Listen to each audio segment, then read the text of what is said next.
자, 이번 시간에는 용해도에 영향을 주는 인자를 공부하겠습니다.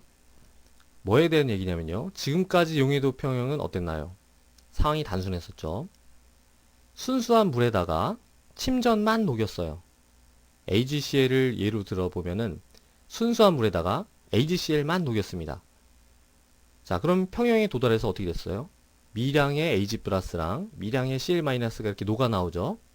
그리고 이 녹아 나와 있는 농도를 이용해서 우리가 KSP를 계산할 수 있었고, 아니면은 AgCl의 KSP로부터 평형 농도나 몰 용해도 이런 것들을 우리가 계산할 수도 있었죠. 자, 우리가 지금부터 보려고 하는 사항은 조금 더 복잡합니다. 뭐냐면은 여기다가 이것저것 막 집어넣는 거예요. Ag 플러스를 더 넣을 수도 있고요. 아니면은 Cl 마이너스를 더 첨가할 수도 있습니다. 아니면은 얘네들이랑 반응을 하든 안 하든 어떤 제3의 물질들을 막 집어넣을 수가 있어요. 상황이 훨씬 복잡해지는 거죠. 자, 하지만 상황이 아무리 복잡하더라도 여기서 항상 성립하고 있는 조건은 뭐가 있나요?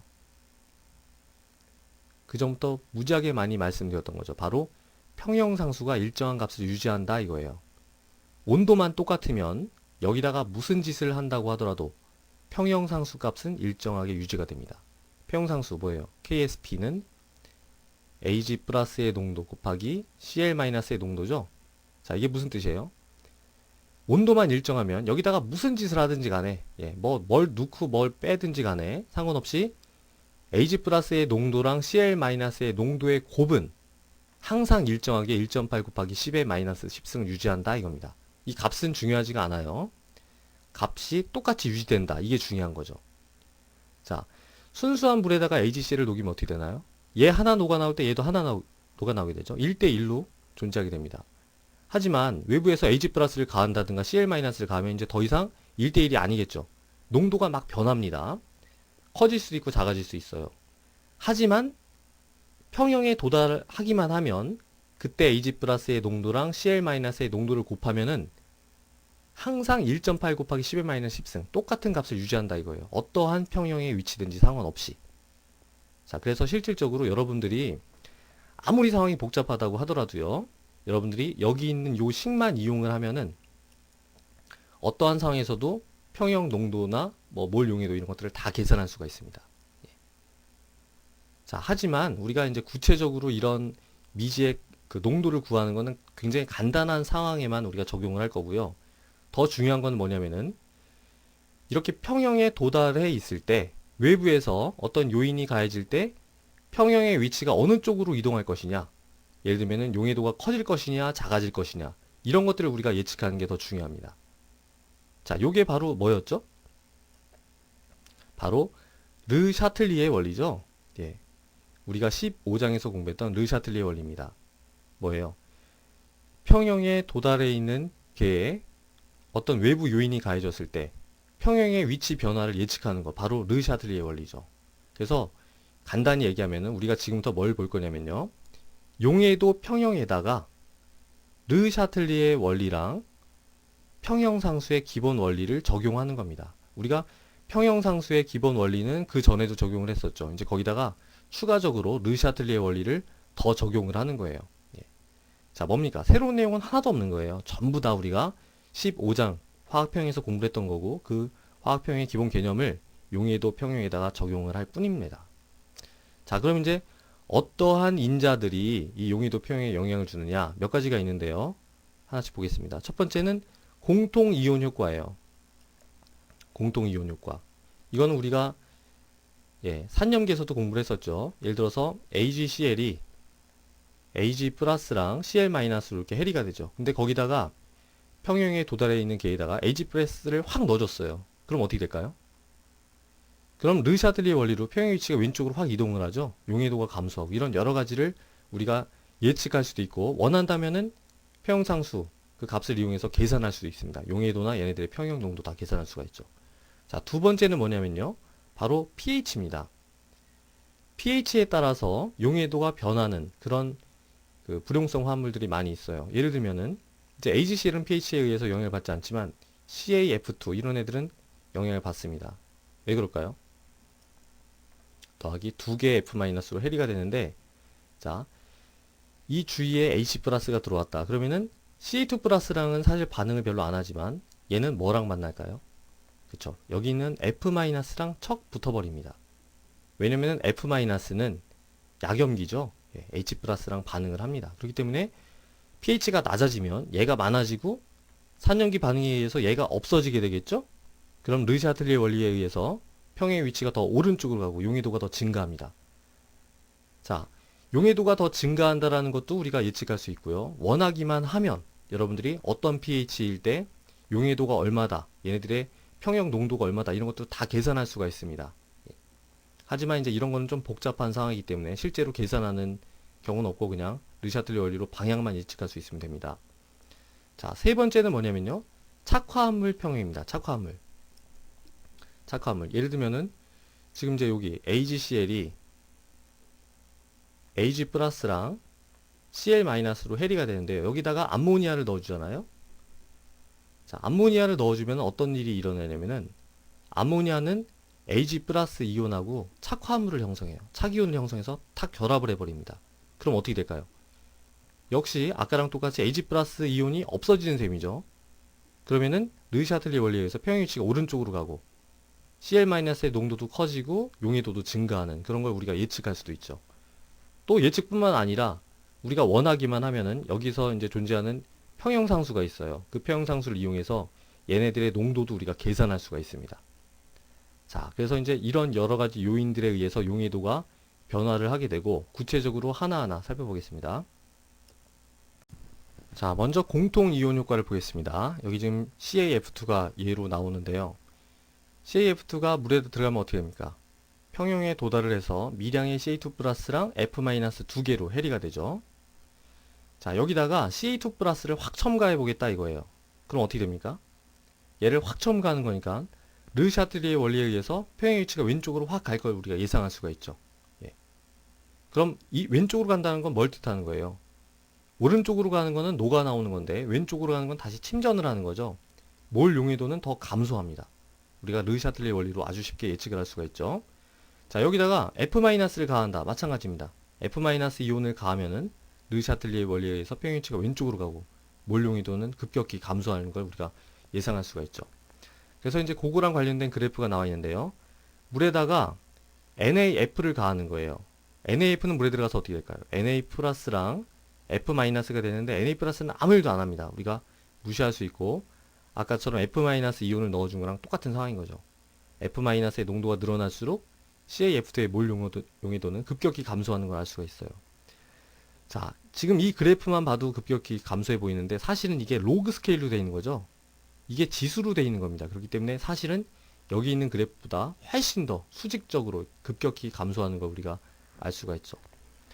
자, 이렇게 정성적으로 예측만 할 수 있는 게 아니라 우리가 실제로 계산할 수도 있습니다. 어떤 농도를 얼만큼 가했을 때 얘의 몰 용해도가 얼마일지 우리가 계산할 수 있어요. 당연히 평형상수의 기본 원리를 이용해서 계산을 하는 거겠죠. 직접 계산을 해보겠습니다. 자, 예제 17.12인데요. 무슨 얘기냐면은 다음 용액 중에서 CaF2의 몰 용해도를 계산해라 이겁니다.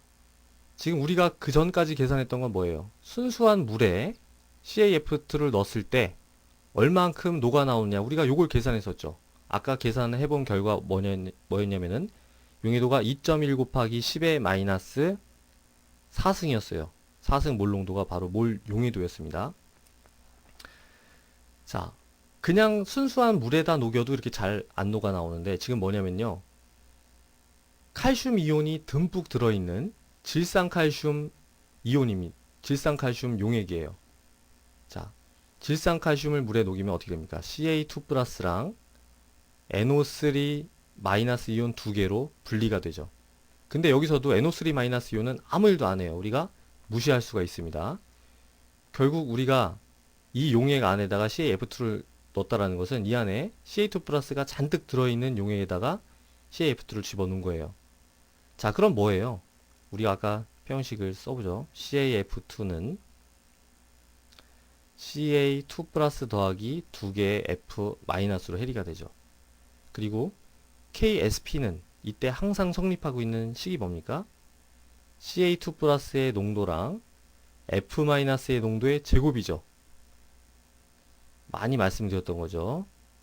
계수가 지수가 됩니다. 이게 구체적인 값이 뭐냐면 3.9 곱하기 10의 마이너스 11이에요. 자, 요 조건은 여기다가 뭘 집어넣든 어떤 용에다가 CaF2를 집어넣든 평형에만 도달했으면 항상 성립하는 조건입니다.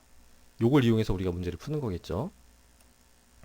자, 지금 그러면은 CA2 플러스가 듬뿍 들어있는 용에다가 CaF2를 집어넣었다. 뭐예요? 르샤틀리의 원리에 의해서 얘가 굉장히 많은 거죠. 그럼 평형 위치가 어떻게 될까요? 왼쪽으로 확 이동을 하게 되고요. 용해도가 아주 감소될 걸 우리가 예상할 수가 있습니다. 자, 얘보다 더 작은 값이 나와야 정상이겠죠. 자, 그럼 계산을 해보죠. CA2 플러스의 농도가 지금 0.01 몰농도입니다. 그리고 여기에 CaF2가 들어있는 거예요. 자, 녹아 나오겠죠. 예, CaF2가 녹아 나오는데 얼만큼 녹아 나올까요? 아주 극미량으로 조금밖에 안 녹아 나올 거예요. 왜 그걸 알 수 있나요? 르샤틀리의 원리에 의해서 알 수 있는 거죠. 그냥 물에다 녹여도 이거밖에 안 녹아 나오는데 CA2 플러스가 이렇게 많으면은 이건 상대적으로 지금 굉장히 많은 양입니다. 이렇게 많으면은 훨씬 녹아 나오기가 힘들겠죠. 그러면은 여기서 실질적으로 녹아 나와서 생기는 CA2 플러스의 농도는 어떻다는 얘기예요. 아주 극미량이기 때문에 0.01에 비해서 세 발의 피도 안 되는 거죠. 그냥 무시할 수가 있다 이겁니다. 예. 여기서 생기는 CA2 플러스의 농도는 사실 원래 넣어준 거랑 헤리드에서 생긴 CA2 플러스의 농도의 합인데 헤리드에서 생긴 애는 너무너무 적기 때문에 우리가 무시할 수가 있는 거죠. 예. 상황을 크게 보면 이렇게 단순화시킬 수가 있습니다. 그러면은 CA2 플러스의 농도를 우리가 구한 거예요. 0.01을 집어넣고요. F-의 농도는 지금 미지수 하나밖에 없기 때문에 구할 수가 있습니다. 예. 자, F-의 농도가 우리가 구하려고 하는 답인가요, 지금? 그게 아니죠. CaF2의 몰 용해도를 구하는 게 목적이에요. 자, 식을 가만히 보세요. CaF2의 몰 용해도랑 평형 상태에서의 F-의 농도랑 어떤 관계가 있을까요? 얘가 하나 녹아 나올 때 얘는 두 개 녹아 나오죠. 그리고 이 안에 존재하는 F-는요, 전부 얘가 녹아 나와서 생긴 거예요. 자, F-의 농도를 X라고 놓으면은 우리가 구하려고 하는 CaF2의 몰 용해도는 얼마입니까? 그거에 바로 반이 되는 거죠. 얘 하나 녹을 때 얘는 두 개 나오니까. 그래서 여기서 X를 구하고요. X를 포함한 그냥 하나의 2차 방정식입니다. X를 구하고 그게 답이 아니라 그거의 절반 2분의 1을 곱해야 그게 답이 된다 이거죠. 자, 계산을 해보면은 3.1 곱하기 10의 마이너스 5승 몰농도가 나와요. 자, 어떤가요? 우리가 예상했던 거랑 똑같죠. CA2 플러스가 이렇게 많으니까 르샤틀리의 원리에 의해서 평형의 위치가 왼쪽으로 가고 용해도는 감소하고 순수한 물에서의 용해도보다 더 작은 걸 우리가 확인할 수가 있습니다. 자, 우리가 이런 상황에서 CA2 플러스의 이제 CaF2의 몰 용해도를 계산했는데 기본 원리는 뭐였나요? 뭐 새로운 내용이 있었나요? 전혀 없죠. 이런 상황에서도 항상 평형상수는 일정한 값을 유지한다라는 아주 기본적인 원리를 이용해서 풀었습니다. 그리고 몰 용해도랑 F-의 농도의 관계, 이거는 반응식으로부터 우리가 충분히 알 수가 있는 내용이죠. 자, 그럼 이제 두 번째 B에 대해서도 한번 해보죠. B는 이제 상황이 다릅니다. 뭐냐면은 CA2 플러스가 아니라 F-예요. 0.01몰 농도 NaF입니다. NaF 역시 물에 들어가면은 Na 플러스랑 F-로 해리가 되고 Na 플러스는 아무 일도 안 해요. 그러니까 이 안에는 F-만 0.01몰 농도다. 이렇게 생각을 할 수가 있죠. 자, 이 경우에도 마찬가지겠죠. 여기서 녹아 나오긴 녹아 나오지만 굉장히 극미량만 녹아 나올 거란 말이에요. 그러니까 이 안에 존재하는 F-의 농도는 실질적으로 그냥 0.01몰 농도 그 자체인 겁니다. 그러면 똑같이 여기다가 0.02를 집어넣으면 되는 거죠. 자, 그러면은 여기서 미지수는 칼슘 이온의 농도밖에 없는 거죠. 자, 근데 여기서 있는 칼슘 2 플러스 이온의 농도는 CaF2의 몰 용해도랑 어떤 관계가 있을까요? 그죠? 똑같은 겁니다. 왜냐면은 CaF 이 안에 존재하는 CA2 플러스의 농도는 전부 얘가 녹아 나와서 생긴 거잖아요. 얘가 한 개 녹으면 얘도 한 개 생깁니다. 그쵸? 얘가 한 개 녹으면 얘가 한 개 생기니까 얘의 몰 농도가 얘의 바로 몰 용해도가 되는 거죠. 자, 얘를 x로 놓고 단순히 그냥 산수를 푸시면 돼요. 그럼 답이 뭐가 나오느냐? 3.9 곱하기 10의 마이너스 7승 몰농도인 걸 알 수가 있습니다. 어때요? 우리가 예상했던 바 그대로죠. F-의 농도가 많으니까 평형의 위치가 왼쪽으로 가서 몰 용해도가 감소했어요. 자, 여기서 가만히 보면은 똑같이 0.01 몰농도인데 CA2 플러스보다는 F-의 효과가 더 강하죠. F-일 때 더 용해도가 많이 감소했어요. 10의 마이너스 5승으로 감소했는데 얘는 10의 마이너스 7승으로 감소했었죠.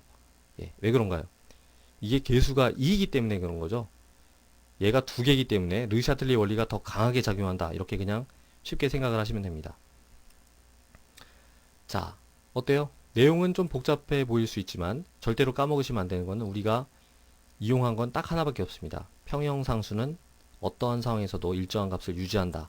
그거 하나만 이용을 했던 거죠. 자, 그럼 요 다음에 이제 pH가 어떠한 영향을 주는지 한번 보겠습니다. 자, 공통이온 외에도 pH도요, 여러 가지 침전의 용해도에 영향을 줄 수가 있습니다. 구체적인 예를 한번 보죠. 여기 이제 MgOH2가 있는데, MgOH2는 물에 들어가서 어떻게 해리 됩니까? Mg2 플러스랑 두 개의 OH 마이너스로 이렇게 해리가 되죠. 자, 근데 여기다가 H 플러스를 가했다고 해봐요. H 플러스를 가해서 pH가 낮아졌습니다. 그러면은 어떠한 일이 일어날까요? 당연히 여기 있는 H 플러스랑 여기 있는 OH 마이너스가 서로 중화 반응을 하겠죠. 반응해서 물이 돼버립니다. 그럼 결과적으로 어떻게 되는 건가요? 얘네들이 반응해서 물이 되니까 여기 있는 OH 마이너스의 농도는 줄어드는 거죠. 자, 얘가 줄어든다는 건 얘를 없애는 거예요. 얘의 농도가 줄어들었으니까 르 샤틀리의 원리에서 평형 위치가 더 오른쪽으로 가죠. 자, 오른쪽으로 간다는 건 무슨 뜻입니까? 용해도가 커진다는 거죠. 고체가 많이 녹는다는 얘기예요. 자, 그래서 여기 보면은 이제 MgOH2가 밑에 하얗게 가라앉아 있는데 여기다가 H 플러스를 계속 가하니까, 산을 계속 가하니까 나중에는 깨끗하게 이렇게 녹았다 이 얘기입니다. 자, 근데 여기에 뭐 H 플러스를 가하든 용해도가 커지든 작아지든 상관없이 항상 성립하고 있는 게 바로 뭡니까?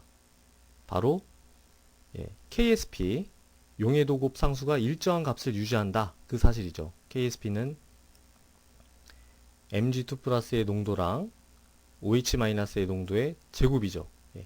요 값은 pH가 뭐든 용해도가 얼마든 항상 일정하게 유지가 되는 거예요. 그래서 우리가 원하기만 하면요.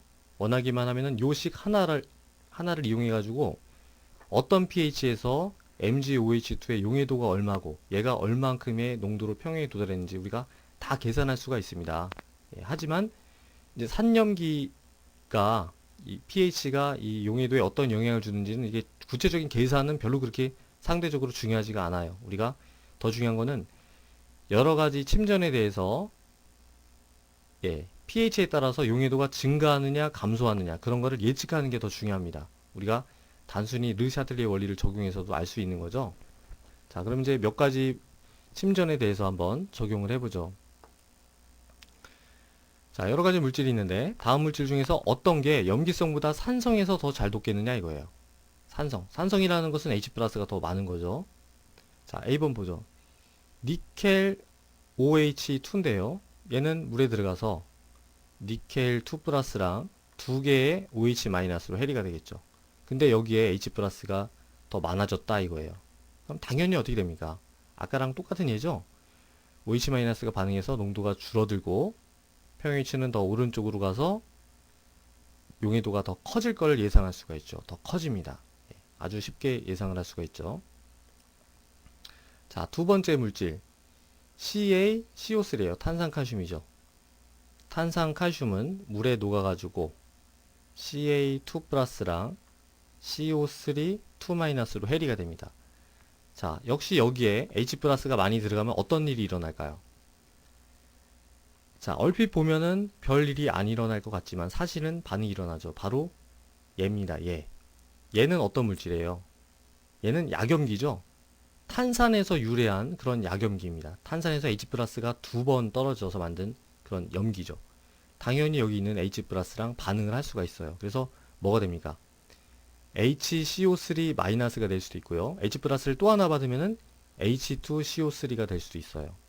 자, 어찌 됐든지 간에 H 플러스랑 반응해서 얘 농도가 줄어드는 거죠. 얘랑 얘는 전혀 다른 물질이에요. 얘가 줄어들기 때문에 얘가 많든 적든지 간에 어쨌든 르샤틀리의 원리에 의해서 평형 위치가 더 오른쪽으로 가게 되고요. 탄산칼슘은 물에 녹게 됩니다. 자, 근데 이거는 우리가 굉장히 상식적으로 알고 있는 거죠, 이미.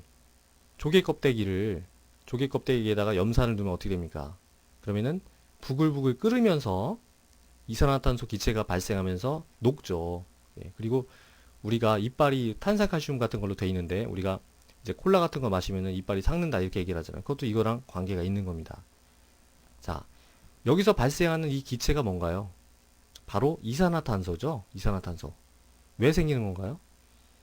지금 H 플러스랑 이 탄산 이온이 붙어서 만들어진 요 탄산 H2CO3 얘는 사실은 H2O랑 CO2로 이렇게 분리가 될 수 있어요. 그렇기 때문에 얘가 많이 녹으면은 이산화탄소 기체가 많이 발생을 하는 겁니다. 그래서 아주 상식적으로 우리가 상식적으로 알고 있는 내용을 르샤틀레의 원리로 다 우리가 확인할 수가 있었죠. 자, 또 보겠습니다. BaF2. BaF2가 물에 역시 녹으면요. BA2 플러스랑 두 개의 F 마이너스로 해리가 되겠죠. 근데 여기에 산성욕이니까 H 플러스가 많다 이거예요. 그럼 어떤 일이 일어날까요? 자, H 플러스랑 BA2 플러스랑은 별다른 반응을 안 합니다. 근데 요 F 마이너스랑 반응을 할 수 있죠. F 마이너스가 어떤 물질이었어요? 바로 약염기입니다. 예. 약산 HF에서 유래한 그 짝염기, 약염기죠 역시. 자, H 플러스랑 F 마이너스가 반응해서 HF가 되겠죠. 그러면은 F 마이너스의 농도는 줄어드는 겁니다. 그럼 당연히 르샤틀리의 원리에 의해서 평형 위치가 오른쪽으로 가고 용해도는 커지죠. A, B, C 전부 용해도가 커지는 거 우리가 예상할 수가 있죠. 자, 그럼 AgCl은 어떨까요? AgCl은 물에 녹아서 Ag 플러스랑 Cl 마이너스로 해리가 되죠. 그리고 이제 여기에 H 플러스를 더 넣어줘서 같이 공존하고 있다 이겁니다. 자, 어떤 일이 일어날까요? 아무 일도 안 일어납니다. 예. H 플러스랑 Ag 플러스랑 무슨 반응을 하겠어요? 아무 반응 안 하고 H 플러스랑 Cl 마이너스랑 반응을 하나요? 전혀 반응을 하지 않죠. Cl 마이너스는 아무런 산염기적 거동 안 합니다. 우리가 산염기에서 수없이 많이 말씀을 드렸던 거죠. 얘는 왜 그런 거예요? 이론적으로 얘기를 하면은 HCl이라는 아주 강한 산의 짝염기이기 때문에 그렇죠. 아주 약한 염기입니다. 그렇기 때문에 H 플러스랑 붙지도 않고 얘네들의 평형 농도도 당연히 변하지 않고 용해도도 변하지 않고 당연히 KSP 값은 더 변하지 않겠죠. 자, 우리가 그래서 이제 pH가 여러 가지 이 침전의 용해도에 어떤 방식으로 영향을 주느냐 우리가 봤죠. 근데 여기서 참고적으로 좀 더 내용을 보겠습니다. 바로 양쪽성 물질이에요. 우리가 보면은 예를 들면은 AlOH3다. 그러면 얘는 산에 더 잘 녹을까요? 염기에 더 잘 녹을까요? 우리가 르샤틀리의 원리로 지금 공부했던 걸로 적용을 하면은 당연히 H 플러스가 많은 산에 더 잘 녹겠죠. 하지만 얘는 염기에도 잘 녹습니다. 예, 염기에도 잘 녹아요. 자, 왜 염기에 잘 녹느냐? 착이온을 형성해서 그래요. 근데 뭐 자세한 메커니즘이 중요한 게 아니라 이런 물질을 갖다가 양쪽성 물질이라고 합니다. 예. 더 구체적으로 얘기를 하면요. 양쪽성 수산화물 아니면 양쪽성 산화물 이렇게 얘기합니다. AlOH3는 사실은 Al2O3를 물에다 녹인 거예요. 녹이면 바로 이 물질이 생성이 됩니다. 이렇게 어떤 금속의 산화물이 산에도 녹고 염기에도 녹는 거, 그거를 양쪽성 산화물이라고 합니다. 보통 대부분의 산화물들은 이렇게 우리가 예측할 수 있듯이 산에서 더 잘 녹는데 요런 애들은 산에도 녹고 염기에도 잘 녹아요. 또 뭐가 있나요? 알루미늄, 아연, 주석, 납. 예, 요런 애들의 산화물들은 양쪽성 그 성질을 띱니다. 산에도 잘 녹고 염기에도 잘 녹아요. 그냥 상식적으로 알아두시면 되는 내용이고요. 반면에 금속의 산화물, 알카리 금속 뭐 Na2O라든가 아니면은 뭐 K2O라든가 이런 금속 산화물 CaO라든가 이런 애들은 어때요? 물에 녹아서 염기성을 띱니다. 염기성. 반면에 비금속 산화물, 예, CO2, SO3 뭐 이런 애들은 어때요? 물에 들어가 가지고선 산성을 띠게 되죠. 자, 기본적인 상식입니다. 뭐 그렇게 중요한 건 아닌데 금속 산화물은 염기성을 띠고 비금속 산화물은 물에 들어가서 산성을 띠고요. 이렇게 주기율표 상에서 금속이긴 하지만 약간 중금속 비슷한 성격을 띠는 애들은 물에 들어가서 양쪽성을 띠게 된다 이거예요. 자, 그러면 이제 요 다음에 착화합물 형성이 어떻게 용해도에 영향을 주는지 한번 보겠습니다.